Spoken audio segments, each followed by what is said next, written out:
see the way they hate. And I know better than to listen to the people who are calling us slaves. I can feel the sunlight shining. Well, good morning, everyone. My name is Brian, and today is Monday, January 29th, 2024, and this is episode 621 of the Lots Project podcast, and it is titled, What About the Roads? And I'll be chatting about these Tennessee roads and what we have in store, more UPS updates, some possible sunshine in the forecast, and a bunch more. But first, let's check in with the coffee crew in the live chat, see who's hanging out, grab a cup, and hang out for about an hour. Good morning, good morning, good morning. Hey, Jim, how we doing? Thanks for swinging in.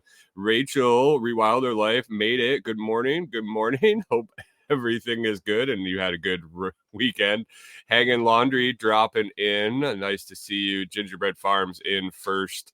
And a little bit about one of my topics this morning. And my roads, Jim says my roads. Yep. Rachel says she's dressed up. She put earrings in today for work. What's going on at work today, Rachel? Good morning, Pip. Happy Monday to you and all the humans also. Good morning, good morning. What is in the cup on this Monday morning? I am finishing up that bag of breakfast blend.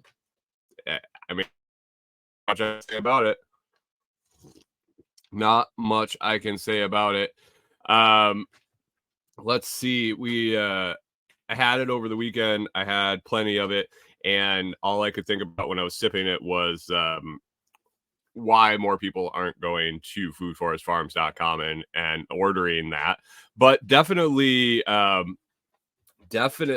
easier to buy coffee on the site now from Brian over at Food Forest Farms. I swung by this weekend and man, those buy now buttons are definitely the easy button to getting some awesome coffee. So check it out if you get a chance. He updated that last week and we're doing a little test run to see how it goes and if it's better or worse. Seems to be working a little better. Good morning, K-Bonk. How we doing? Rewilder says, still recovering from the crud, so caffeine plus Sudafed in that. Did that make you put earrings on? The caffeine plus the Sudafed equals Rachel wears earrings. That's perfect. Oh, man, what do we have for today? We're talking roads. We're talking UPS, which I maybe has something to do with the roads. Weather forecast. The weather definitely has something to do with the roads. But man, Corey and I were out walking the dogs all weekend, as we always do, twice a day, every day. And we've been noticing something out here on our road, and it all of a sudden clicked. As much as Tennessee isn't set up and able to handle the snow, the 8 inches of snow we got, and the following ice that was incapacitated the state for over a week. Their infrastructure is definitely not able to handle that. And the roads, especially the side roads right now, are you can see them. They look like shitty parking lots in Minnesota in the spring. The ones that either people are letting them go to dirt or they're going to be redone real soon, but super soft, all cracked up. The macadam and everything is just ready to crumble. And really on the edge of this road here that we're on, I think if I took a tape measure out, we're probably losing already about 18 to 24 inches off the edge of some of the spots on the road, like 2 feet out of the total width of the road. And it won't stop. It'll just keep going. I've talked earlier this summer about the road patch crew that does this road and how competent they are at their job. I can only imagine what's going to happen here. And this is only the one road that I've seen so far and noticed. So K-Bonk says 8 inches. Yeah. Took 8 inches and we liked it.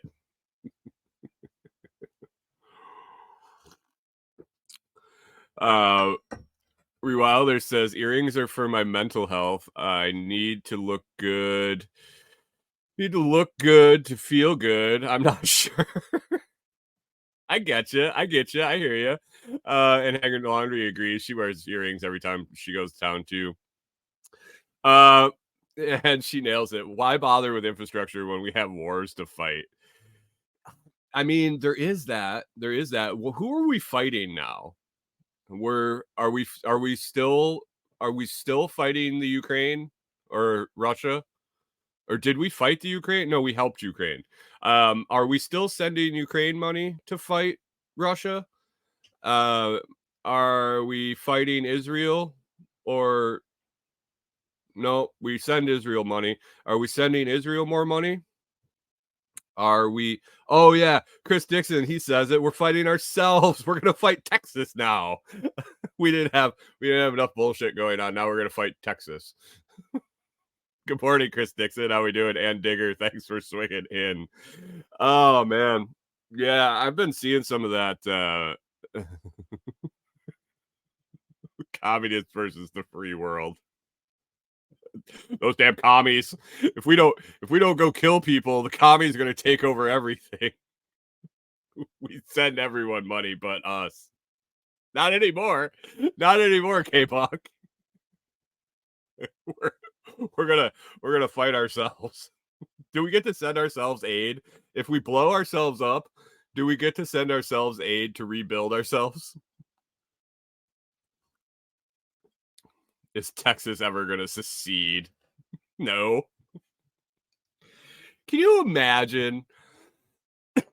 I know they get all whipped up about this every couple years, every year, every couple of years, every 3 or 4 years. But can you really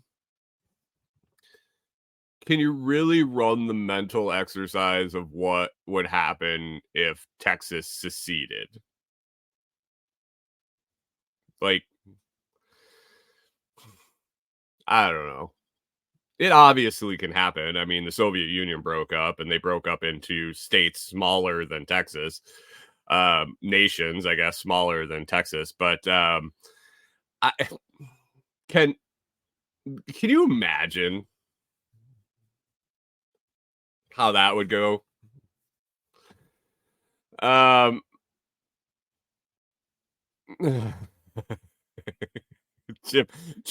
Jim forgot to put his hearing aids in this morning, and he says he doesn't think you can get AIDS from blowing yourself.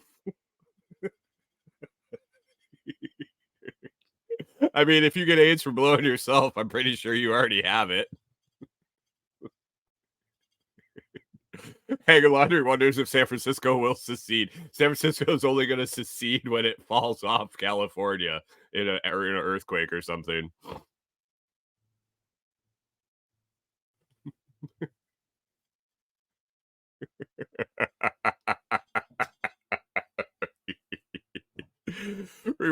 Rewilder says she wants to vote for send me my tax dollars back and I'll build a fence around my place. Good morning, Hunter. Swung in at the right time, talking about transference of infectious diseases in Texas for sure. So definitely pertinent to you. I love that. I saw that meme. Chris Dixon says, Chris Dixon. I saw this meme this weekend. I had to post it actually. Texas secedes, and now the U.S. has a sovereign nation with a desert oil and plenty of brown people within throwing distance to invade. Oh, they're just waiting for him to sign the papers, and we'll just roll in. It'll be like Kuwait in the 90s.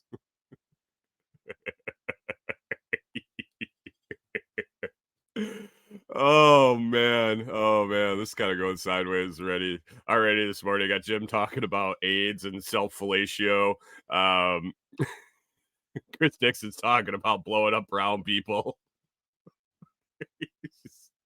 Monday morning on the Lost Project podcast. Welcome to the show. Welcome to the show.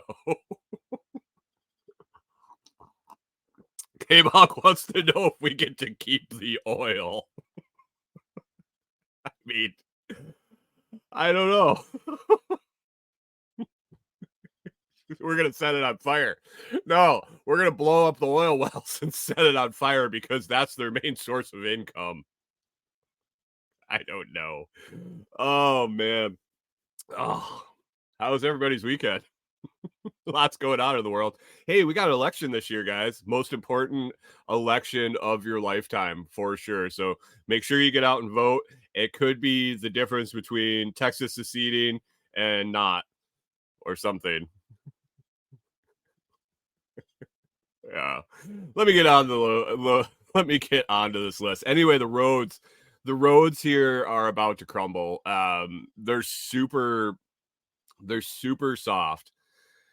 Very, very soft underneath between all the rain, the snow, the freeze, the melt, the following rain after it. It's heaving the roads. They're super soft. Like Corey and I walked down we walk down the road and you can feel the pavement, the macadam or what blacktop or whatever it is, squishing under your feet. And you're like, one car drives down this and it's just going to crumble off to the side. It's going to just I don't see it faring well. We do have a week of very, very little chance of rain this week. We're going to get sun. We're going to get some wind, some partly sunny days. And I'm wondering if it'll dry up underneath the roads. But I think right now, under the majority of the roads, it is just it's just soup. And they're not made for it. I don't know if they don't have the drainage. I don't know if it was the frost coming out and it just saturated all that soil underneath, that sub layer. I know in Minnesota they kind of build the roads to handle that. Obviously, it happens every year, and it's still hard to keep up with. I mean, there's always that constant repair cycle. I don't know here. I don't know. The way it's looking at. Hanging Laundry says, why are they that way? I don't know. I don't know if it's I don't know if they're just not, if they're built different. Chris Dixon says, did Tennessee think of anything when they built it? I mean, I don't know. I'm not abreast of road building techniques. I have to assume that the roads in Florida are built different than the roads in Minnesota, and the roads in Oregon are built different than the roads in Texas. I have to assume that it costs more to build roads that withstand frost and heaving and all of that. But Corey brought up a good point this weekend. How in 2024 haven't we built roads that don't need to be repaired? Is there not a material out there? Is there not a cost-effective material out there that could be laid down for people to drive on? Or would that take away the roads argument? Chris Dixon says, can someone call the Roman Empire? Yes. Call the Roman Empire. Michael Sparks, good morning. Hanging out over on Facebook. Lots of clay in the soil here. Once it gets saturated, it's very squishy. I mean, that's great and all, but there is definitely a way to put a sublayer under a road, at least one. I don't know.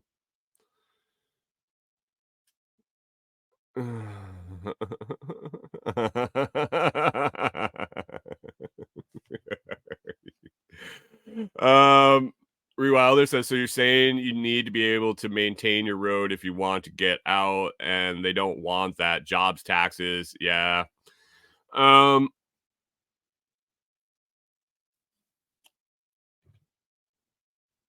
Gingerbread says if they actually fix the road, what would the road crews do next year? Very true. Very true. Very true. Good morning, Pickle Pete. Thanks for mentioning Morning Crew. Only 2 thumbs up on YouTube. What the? What the?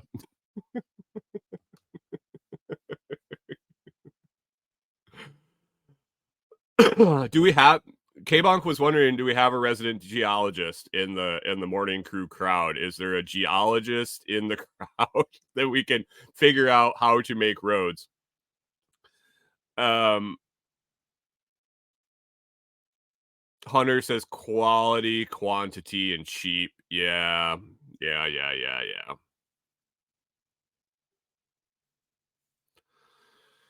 Huh. Yeah. I mean, I'm not surprised. Like there has to be a material out there and a method of construction that's both cheap enough in the long term that that would last but not break the bank installing it with something underneath the material to keep it from going sideways. I don't know. Pickle P says Nick Zentner is the best geology channel, but does he talk about roads?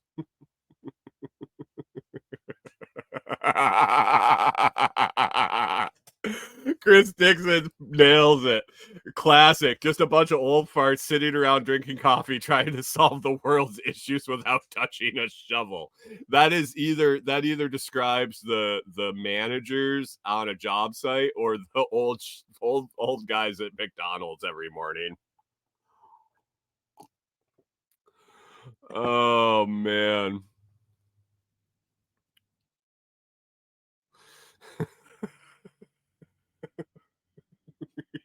Oh, man. Yeah. I don't know. They're never gonna fix it.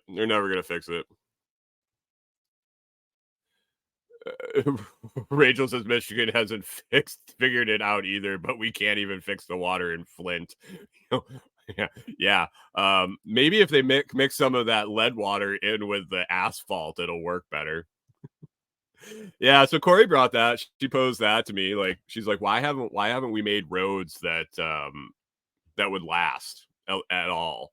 I know that when we were in Minnesota, they had a testing area on it was Highway 94, 90, one of those that had a section that they could close. It was like you would come up the highway and then it would split, but all in one direction. So 2 lanes went and then they came back together. And it was for testing paint, I think, rumble strips, things like that. And I'm like, well, maybe we should just test surfaces and make something a little better. Man. So anyway, that was one of the topics of discussion this weekend. Another one that was imminent on Friday, must have been Friday, I noticed it. I was changing out the toilet and went out the bathroom door. Took the toilet out the bathroom door. I take it out, just take it all outside to change it, clean it, everything, and then bring it back in. And the way the camper is set up, we have the back door. So we have 2 doors in our camper. The front one comes into like the kitchen area, the main room, and the back door goes into the bathroom. And we use that for like a dog corral. Excuse me. Chris Dixon, Jesus, my comments got stuck, and I'm like scrolling through these over here, and I can't even read some of them. Anyway, the back door goes into the bathroom of the camper, and so we use it as kind of like a corral, like a loading staging area for the dogs. especially when we're letting one out at a time. We'll put the one dog in the bathroom, shut the door. So like we're shut in the tiny little camper bathroom with the huge dog.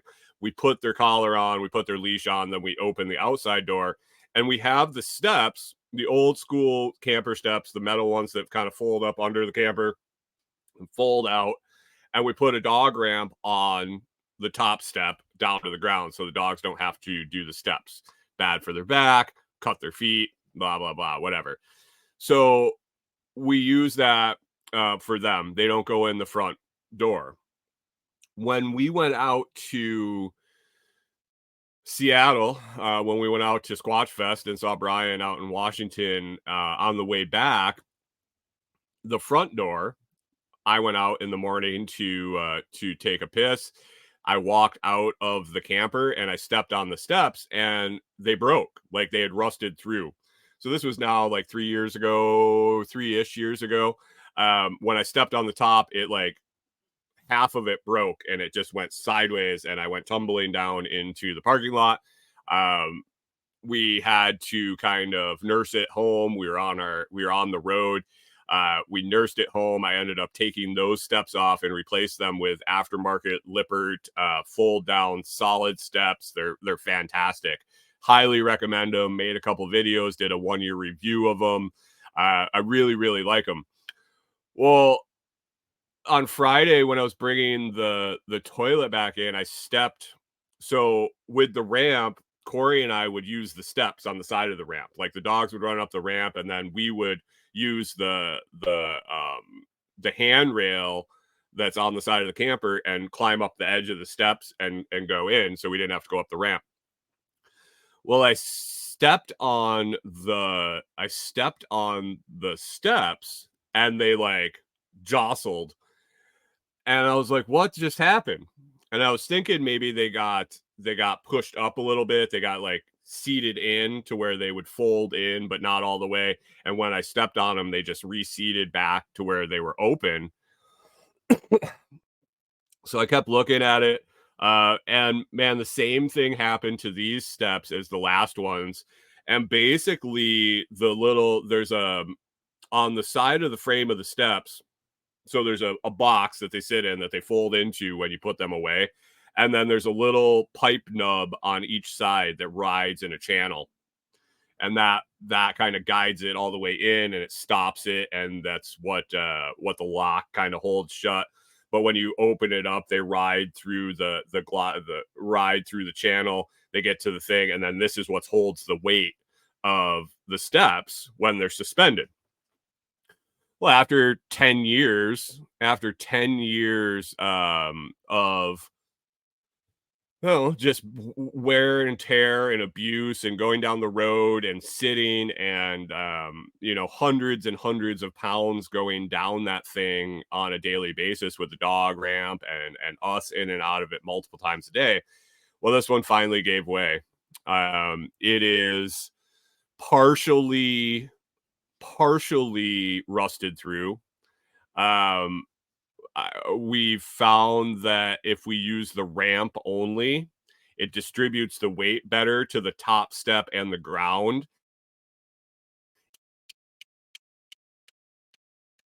And so we ordered another set of aftermarket steps. They're on the way, but they're not going to be here till Thursday. So fingers crossed that for the whole week, we'll still be able to use that back door until the new steps come in and I can get those put in. Super easy to install if they're the same as the last ones. But at least I didn't take a running tumble out into a parking lot of this one. I noticed it before it actually completely snapped off, because I don't know really. It would be an interesting couple days if those steps broke and we had to use the front steps. And as I'm looking at it, as I'm thinking of the logistics and the difference in the steps compared to what's there and what's not, I'm curious how the ramp will work with the new type of steps.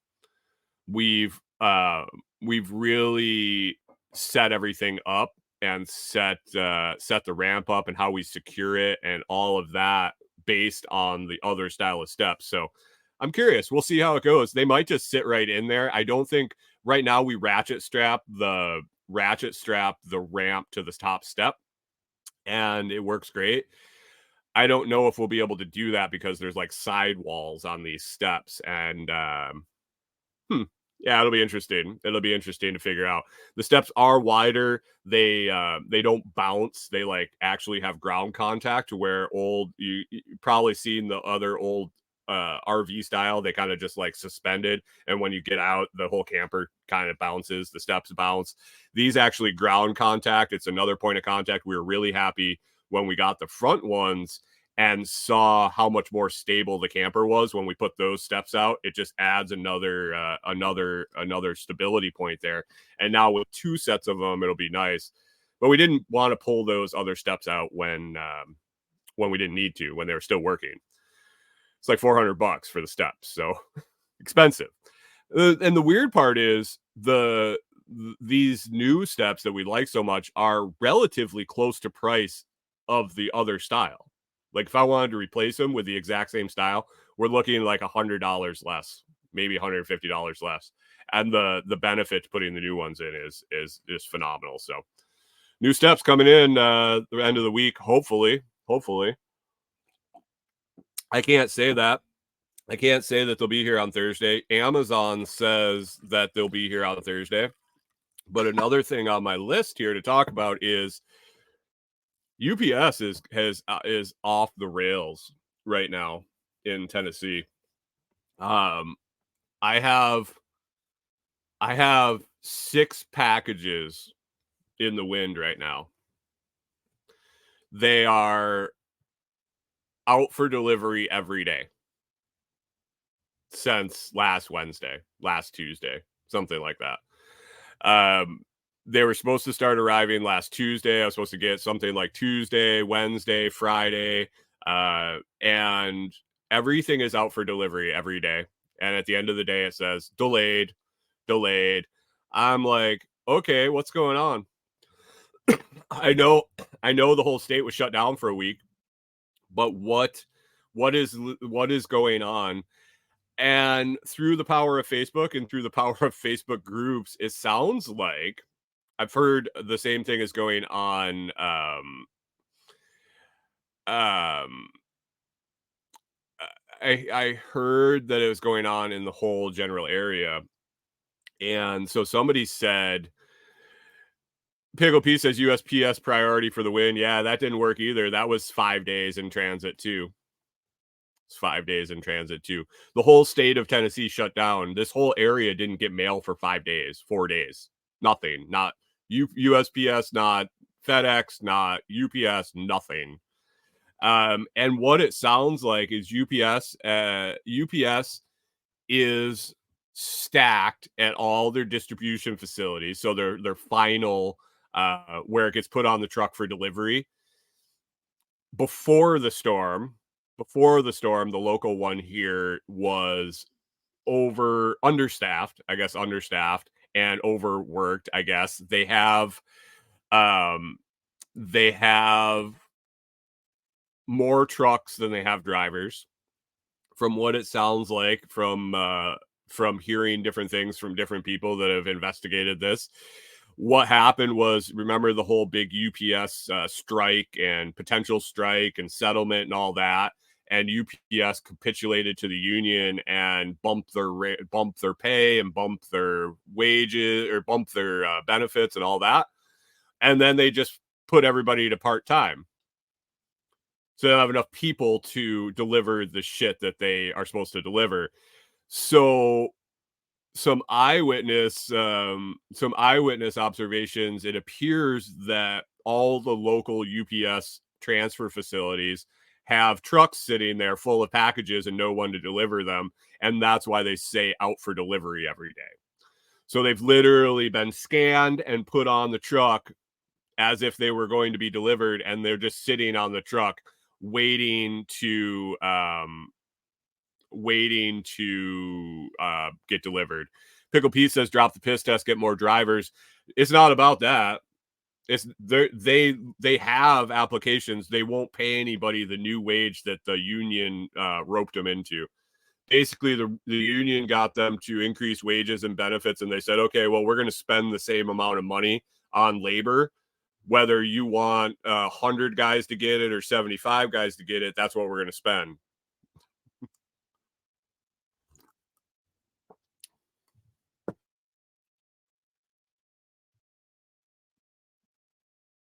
Rewilder Life says my nephew drives for them and my brother-in-law retired from there. He's working 50 hours a week, so not sure about the part-time thing. Yeah, but he's working 50 hours a week, but they cut a 40-hour a week guy and added 10 hours to him. That's still a negative 30 delivery hours. Like that. And they also I think they're probably manipulating the who's eligible for benefits thing. Dixon says you said at union they'll screw anything up. I mean, that's what it came to. And then they said, so the way I heard it, and this was before this backup, this was back in October, November, when somebody else I know was having issues with this same distribution facility for UPS. Basically, it was right after the strike and all of that. They said, basically UPS said, yeah, we're just gonna drop the labor force, and you'll get your packages when you get them. We're only gonna deliver to this area on 2 days a week or 3 days a week, and the other two are just is what it is. And we'll continue to do this until enough people complain or Amazon complains, or we're just going to do this until somebody pitches a big enough fit that we have to change it. So basically, suck it. We're going to suck until you say we can't suck as this bad anymore.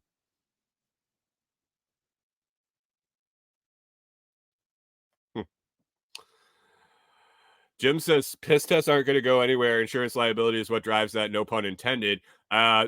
State of Washington just outlawed your piss tests for anything except safety critical jobs. What is under Brian out there? You've read into that. What is under safety critical is DOT, because I'm sure UPS need a DOT, at least a DOT health card, if not a CDL of some sort to drive UPS truck. I don't know what the weight is on those. I know we were just under. I only needed a health card. I didn't need a health card physical. I never had to take a UA to get my DOT health card for being a service tech, because our vehicle was just under the weight limit. Still had to pull in the scales if I had a trailer, things like that. But yeah, I don't know.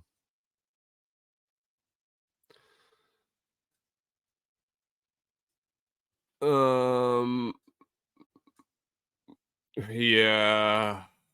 Hunter said I looked at joining a union. I'd bring home less with dues and fees. Yeah.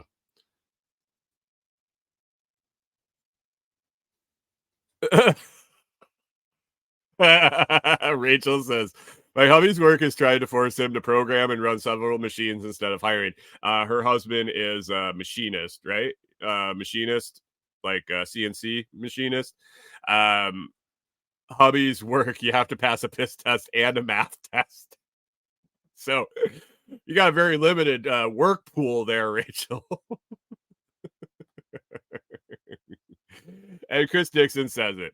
Unions have outlived their usefulness. They are just rape and pillage organizations that drive costs through the roof, and that just filters down to the end user. Yep. I've had my go arounds with union shops, union jobs. I opt out as many times as possible. Minnesota, you could. The kicker in Minnesota was fantastic. I worked for a place that was Teamsters. We were Teamsters. It was a concrete place. Gingerbread just said the Teamsters were really good at taking my money, but they never represented me.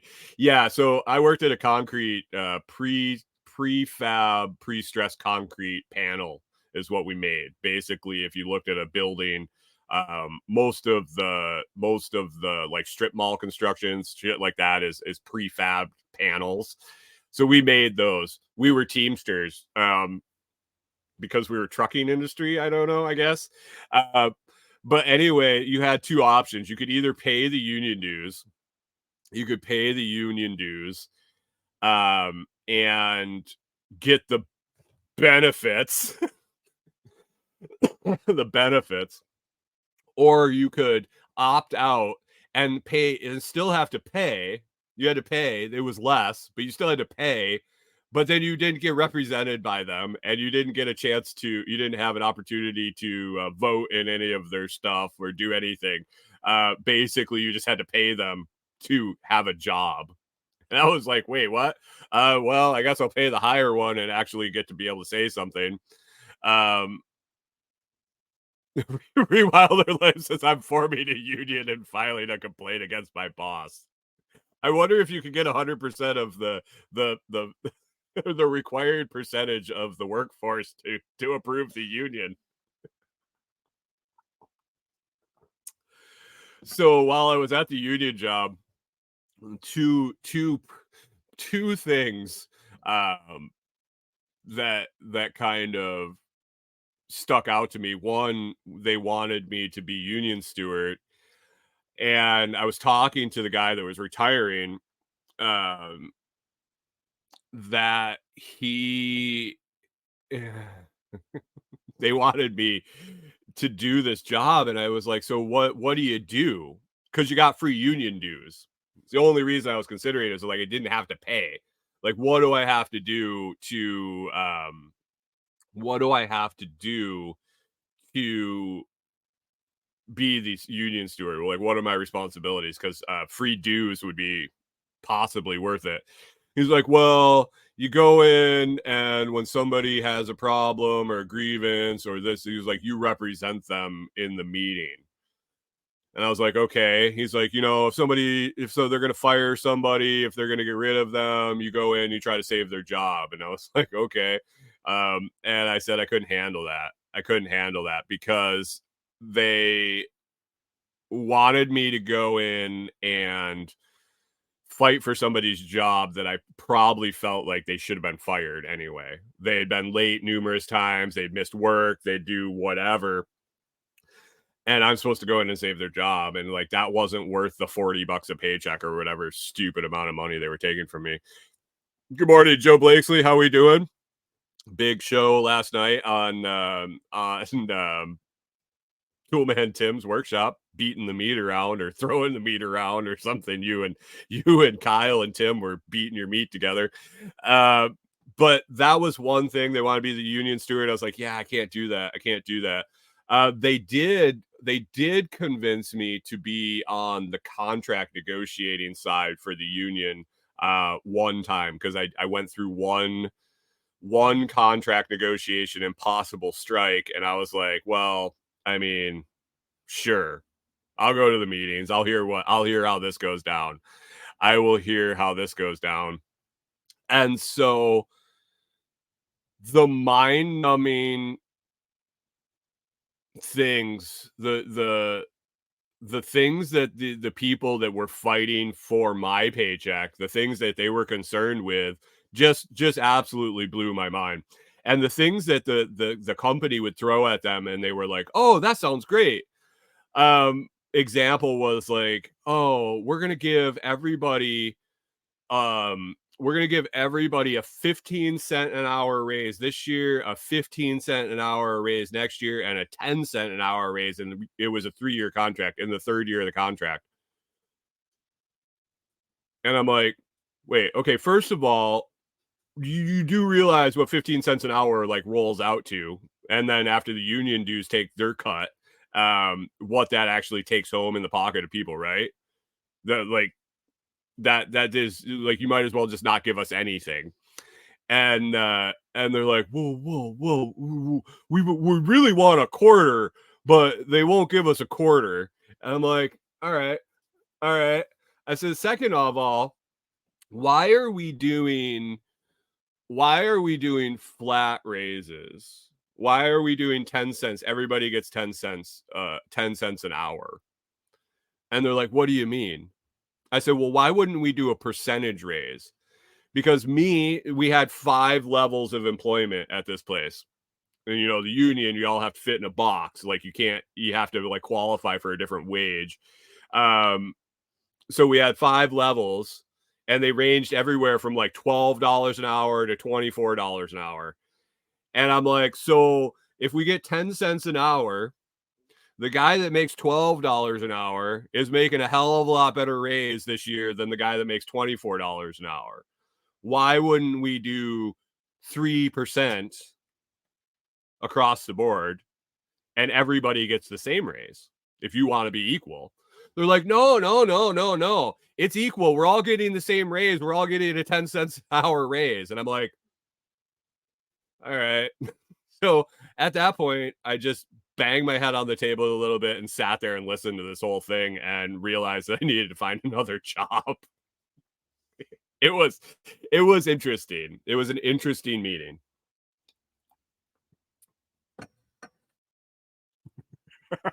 Chris Dixon says, when I was in town council, I got removed from the collective bargaining committee.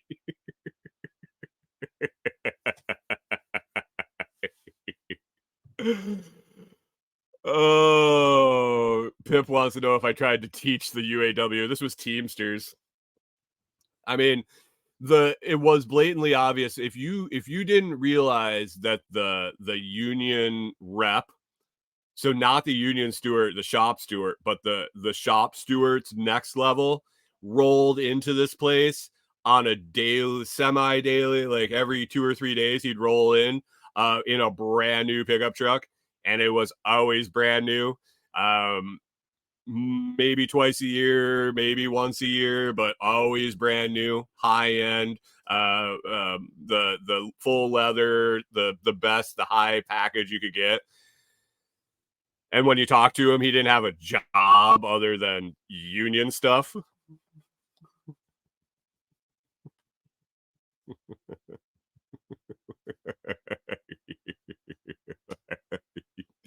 Gingerbread says, if my boss offered me a 10 cents a raise, I would tell him to keep it and fix his garbage equipment. Yeah, I mean, but that was the thing. It wasn't the boss wasn't telling me. It was the union saying, hey, here's your new pay schedule. The work truck that never seemed dirty and paid for. It had awesome Teamster graphics on the side.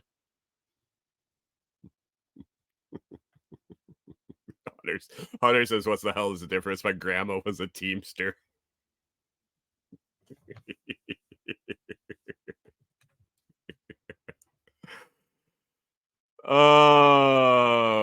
Yeah, he didn't own it. James says if he didn't buy that truck, he'd bet if he ran the plate it belonged to Teamster. I'm sure it did. And then it was always like back when I was in that position, I was pretty political at the time, like conservative, rah, vote for the right, blah, blah. And it was infuriating to watch the union take my dues and give it to Democrat candidates for political fundraising. That's another thing. Like if you participate in the shit show, having, and even if you don't, having them give part of your wage to someone that you disagree with it's just gross. It's gross. Oh, what's on the list? I didn't have unions on the list. We got new stairs coming. Oh, toilet. Let's talk about the toilet, guys. Just a quick question. Corey sent me a video this weekend. Of a girl doing a tour in a camper. We were always looking at camper ideas. We're always looking at what's out now, because by the time we can afford it, it'll probably be now's model a few years from now. So we're looking at kind of what's laid out now. This girl was doing a tour of this camper, And she got to the bathroom and it had this enormous shower in it. The bathroom looked big. The whole thing looked really spacious, even though it was a smaller camper. Um, it she showed the toilet, and this stuck out to me. And then Corey asked too. She asked me, she's like, "Did that look funny?" The toilet was in the room diagonal, but not like in the corner diagonal. It was like in the middle of the room, kind of kicked out to the side. And I understand what they were doing. It was for more space, I guess, and keeping it so there was more space to walk past it, but you still had elbow room. I'm not sure, but I felt that it would not sit well with my brain not having the toilet square in the room, because everything else in the room was square, like the countertops, the shower. It was all like a relatively square room. The shower ran on one side, the sink and the countertop ran on the other side, and then here sat the toilet kind of askew, almost in the middle of the room. And I looked at it and I don't know if I could do it. I think it would hurt my brain to go in there all the time and sit on a crooked toilet. Not just a little. I mean, this was probably at a 30-degree angle out into the room. I don't know. Could you use that? Is that something that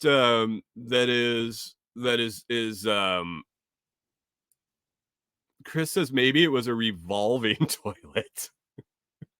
Maybe it was like a circus ride. You got on and it went back and forth like a windshield wiper. Pip says it's very unfeng shui. I don't know. I don't know. Could you do it? Could you do it? Is that something that you could live with? I just looked at it and it's kind of stuck in my head that now, I mean, if we had a toilet in a camper we bought, we would pull it out and we could set the composting any way we wanted it. But now I feel like I have to look at that. Like, why would that be? I don't know. Maybe that's the new style. Pickle or MSU Rifle says I'd have to sit and ponder it. Pickle P says, if you shit in the dark, do you know which way you're facing? I mean, you got to turn the light on to get in the right position, don't you? You end up sitting on the floor, sitting and shitting on the floor.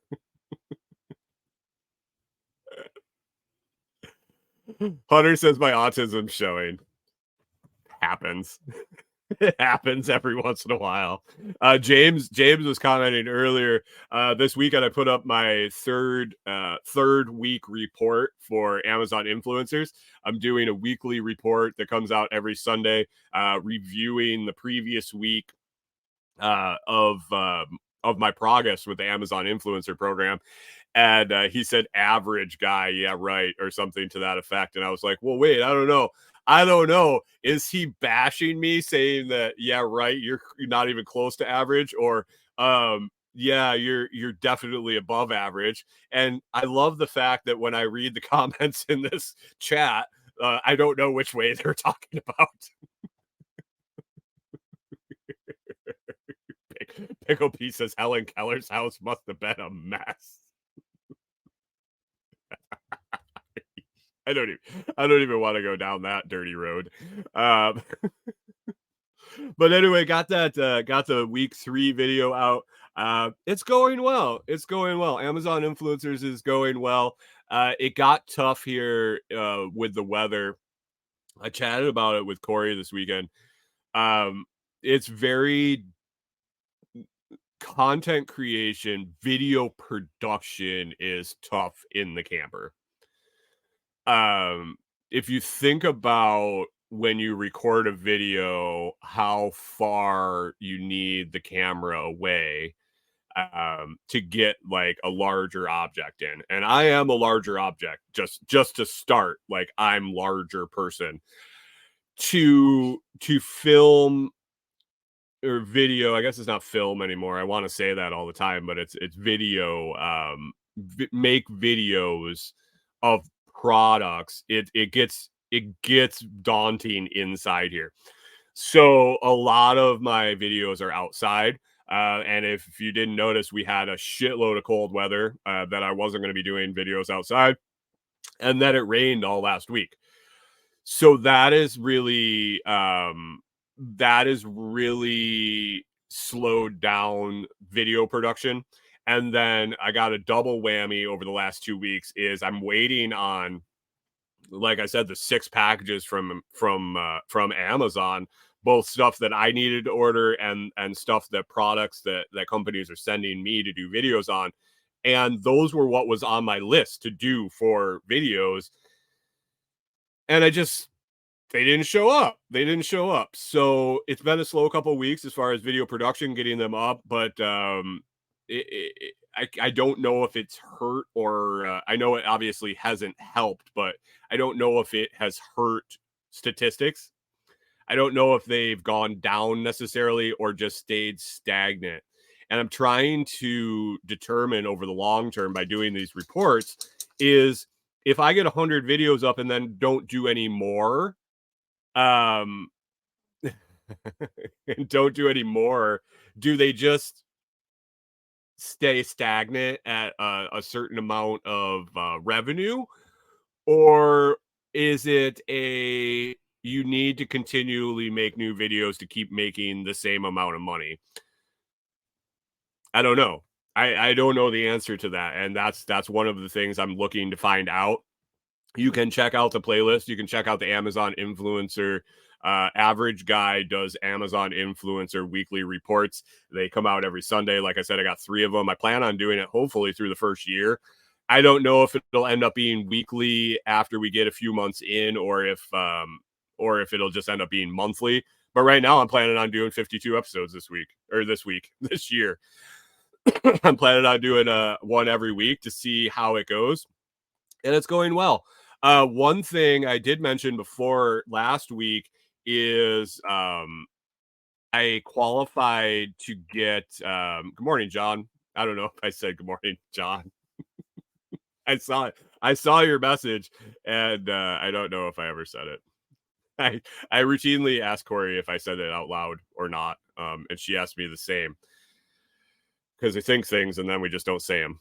But anyway, going into January, I was is the first month I was eligible.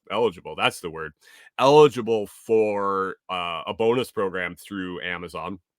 So I've explained it before, but basically I'm in 2 different Amazon things, 2 different Amazon buckets. One is the links that I post in like the show notes and blog posts and things like that. And I'm going to post one up, general Amazon link in the chat right now. That's off Amazon is how it's referred to in their tracking. And then there's on Amazon, which is the stuff that I'm doing with the videos, the recent new stuff that I started in January. The off Amazon I've been doing for 5 or 6 years. And it is what it is. It's not a whole lot of money, guys, for how long I've been doing it. It is ticking up, which is cool. But the off Amazon, I qualified for a bonus program this month. I've hit the bottom level. Appreciate guys all the orders that you guys do through my links. It all helps and pushes towards that. About $200 away from the second level. $200 as in shipped item revenue. And so that ends on Wednesday. I imagine orders today and possibly tomorrow would get in that January reporting period. So if you got to do some shopping today, if you're thinking about it, if you're already doing it, I don't need you to go buy a bunch of shit that you don't need or you weren't going to buy anyway. But if you're buying on Amazon today or possibly tomorrow or every day in the future, but especially today or tomorrow, hit that link and maybe I'll hit that second level of bonuses. And just to let you know, the bonus is like $40. Awesome. I appreciate all the help. I appreciate all the help. Amazon really is a generous employer, guys. Yeah. Other than that, let's see one thing left on the list here. Survival bracelets. Corey and I, well, I guess it was me probably 5 or 6 years ago. Shortly after we moved to the farm, I wanted to make some of these. You can kind of see it if you're watching the live stream, but this survival bracelet, paracord survival bracelet, ordered a bunch of little gadgets and stuff to weave into there. There's like fishing kit, fire starters, all sorts of stuff, ferro rod there, all sorts of cool stuff. Chris Dixon says maybe the union can negotiate a better wage for you. Yeah. Yeah. So this, you can see, is all messed up. It's not a bracelet. When I made it, I didn't make it long enough and it wouldn't make the curve to clasp. I made one of these. I made a similar one for Corey that didn't have a bunch of stuff in it. And basically this has lived on my backpack. I clipped it on, the little loop on the top of your backpack you used to hang it on a hook. This has been clipped on it since I made it because it won't fit on my wrist. It's just awkward. And all the stuff got packed away. When we went on the road, I threw it in with our craft. Gingerbread says I have a jig for making those. So do I. I threw all the stuff that went into these, all the little kit stuff to make the kits, and I just threw it in with our craft stuff. You never know when you're going to need fishing hooks or leaders or shit like that. And so the other day I had bought paracord to do another project, and the other project didn't really work out, and I had 100 feet of paracord.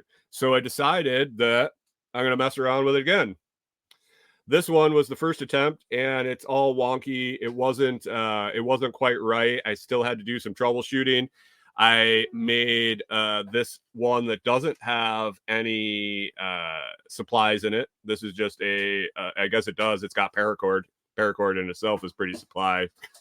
But then I nailed it. I was able to do one here and get that and get the right length that it actually curves around and clips.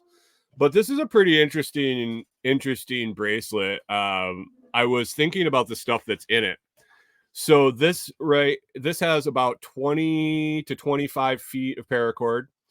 It's got this buckle, which includes a safety whistle, a ferro rod there, and a striker, which is also it's got a blade on it. I don't know if I can get it to focus.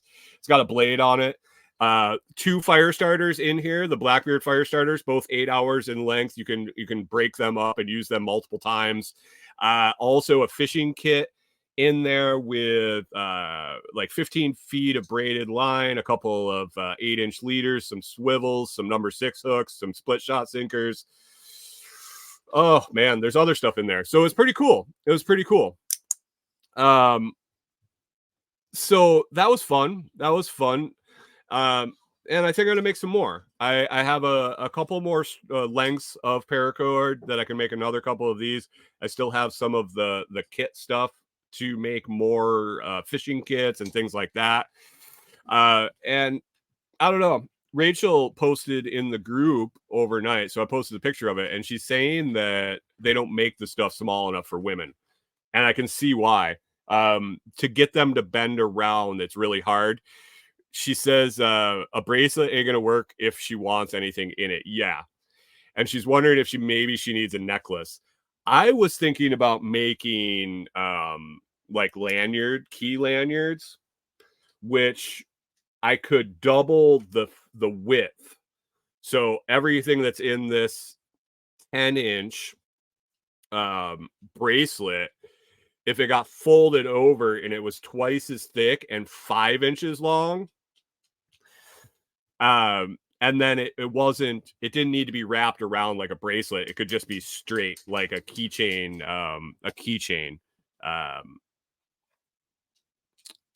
a choker.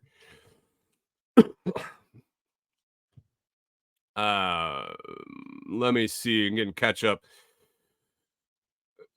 Chris Dixon says we need ankle bracelets for the ladies with tracking device. Oh no. Pip says paracord keychains are hit too. Used to make dragonfly paracord.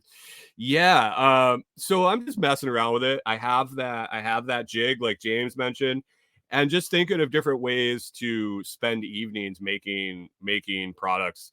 And I don't know necessarily if I'm going to list them out, if they're just going to be in a stockpile for places like going to SRF and having a table, things like that, just have stuff to throw out on the table. I don't know yet. We're just kind of messing around with it. And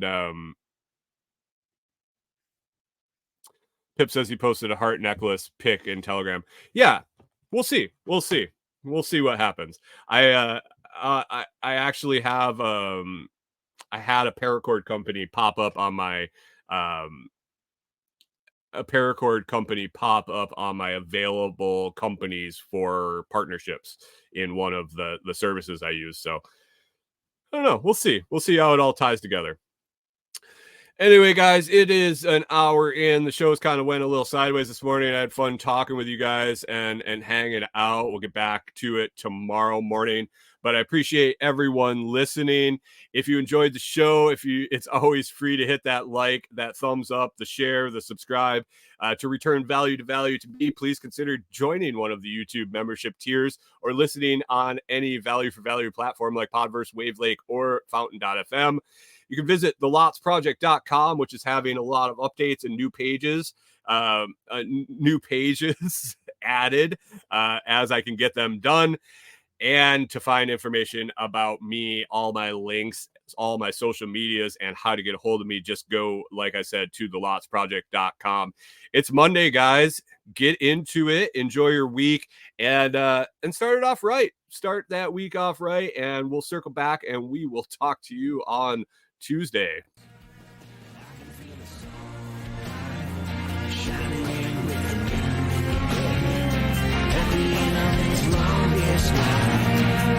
I can see the light.